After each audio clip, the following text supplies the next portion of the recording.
Assalamu alaikum, bienvenue à toi dans cette série de vidéos qui te permettra, Inch'Allah, de lire le Coran facilement. En français, pour parler de l'article défini, on utilise le plus souvent le. Si on lit de l'autre côté, cela donne el, très proche de l'arabe al, qui est la prononciation de l'article défini. Cette vidéo a pour objectif de nous apprendre à prononcer correctement l'article défini al, qui se trouve dans la plupart des mots arabes. Prenons un exemple connu de tous, c'est-à-dire la dernière sourate du Coran. Minal jinnati wan nas. Al jinnati et l'autre mot an-nas. Quelle est la principale différence entre ces deux mots?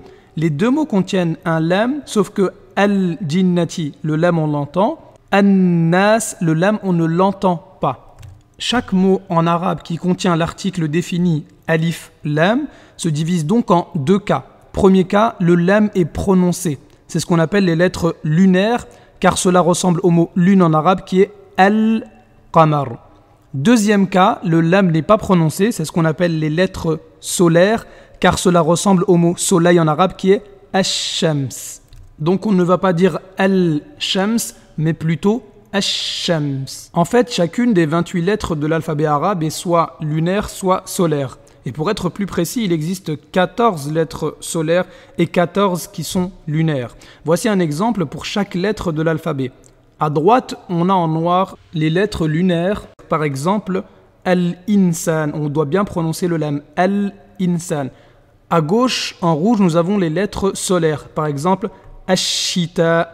On doit bien prononcer le shin qui est doublé en supprimant le lam.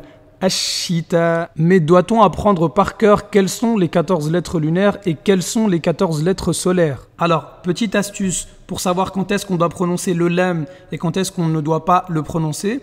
Eh bien, lorsque le lam contient un soukoun, on doit le prononcer comme dans al-qamar ou bien al-jinnati. Par contre, lorsque le lam ne contient pas de soukoun, on ne le prononce pas car il a fusionné avec la lettre qui va suivre qui, elle, contient donc une shadda. Il faut bien faire attention à prononcer doublement la lettre qui suit le lam, comme dans ash-shams ou bien an-nas. Dans le cas des lettres solaires, le fait de doubler la lettre qui suit le lam est très important, car le lam, lorsqu'il n'est pas prononcé, en réalité, il a fusionné, il s'est caché dans la lettre qui va le suivre, et cette lettre-là va devenir donc plus forte, il faut la prononcer doublement, c'est comme le soleil qui est plus fort que la lune. Attention donc à ne pas dire Ashams au lieu de Ashams et à ne pas dire Anas au lieu de Annas. Pour terminer, voici par exemple les mots lunaires et solaires de Suratul Fatiha. On voit par exemple au début qu'on a Alhamdulillah, on prononce le lam de Alhamdu étant donné qu'il contient un soukoun. De même pour Al-Alamin. Par contre, Ar-Rahman, on voit que le lam ici ne contient pas un soukoun. Et puis parfois, si vous avez un Coran en couleur comme ici, il est en gris.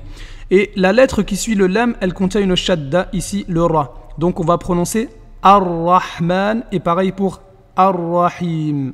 Il faut donc bien faire attention à prononcer correctement cette shadda, à bien dire Ar-Rahman Ar-Rahim et non pas Ar-Rahman Ar-Rahim. Voilà, maintenant vous savez reconnaître les lettres lunaires et les lettres solaires.